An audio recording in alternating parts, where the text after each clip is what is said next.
All right, today we are going to break down Setu Bandha Sarvangasana, bridge pose. This is a posture that's commonly taught in a lot of vinyasa classes, so it's really nice to have the foundation so that you can build off of that. So Deidre's going to start lying on her back with her knees bent, soles of the feet on the floor. And what I suggest in terms for the stance, the alignment in bridge, is to walk your feet in. So she's going to walk her feet in as close to her butt as she can get them. So the feet are parallel, as you can see here, hip distance apart. So the hip distance is the inner hips, not the outer hips.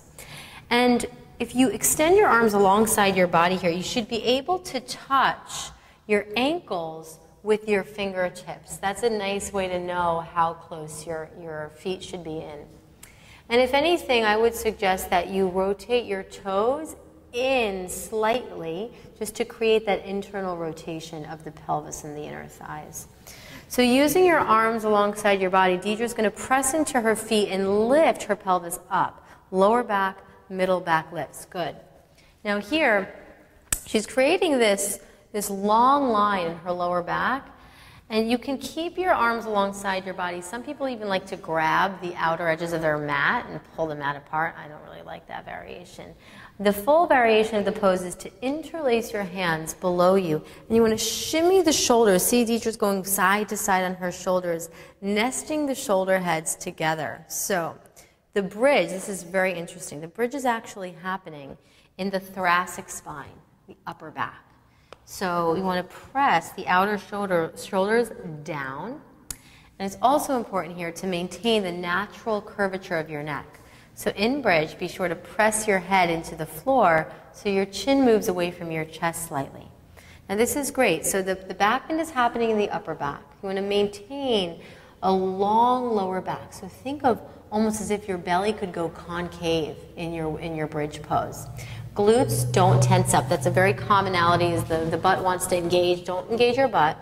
So imagine that you are squeezing something between your knees. Maybe like someone's hands are right there and you're pressing your thighs into their hands. You want to imagine your inner thighs are spinning down, down, down. So the inner groins are softening down.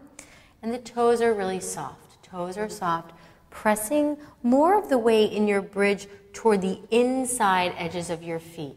So you don't want to roll to the outer feet, because then the knees and the hips will splay open. Keep everything in. And you want to breathe here. Yeah, lifting the heels is also nice. If you feel tension in your lower back, lifting the heels gives you another 2 or 3 inches of space in your sacrum. So you can do that. But when you lift the heels, make sure the knees stay directly over the ankles. And to come out of the pose, if the heels are lifted, you'll lower the heels down to the floor. Separate your arms. So she's going to use her arms like brakes. You can use your triceps. And from your middle and upper back, you lower bone by bone by bone. So it's this natural unfurling. Deidre's lifting her heels to help her lower the back. It really helps a lot if you really want to be particular about the spine moving. Then you rest. You can hug your knees into your chest if you want. Yeah, nice little neutralization. And there we have it. Bridge pose, Setu Bandha Sarvangasana.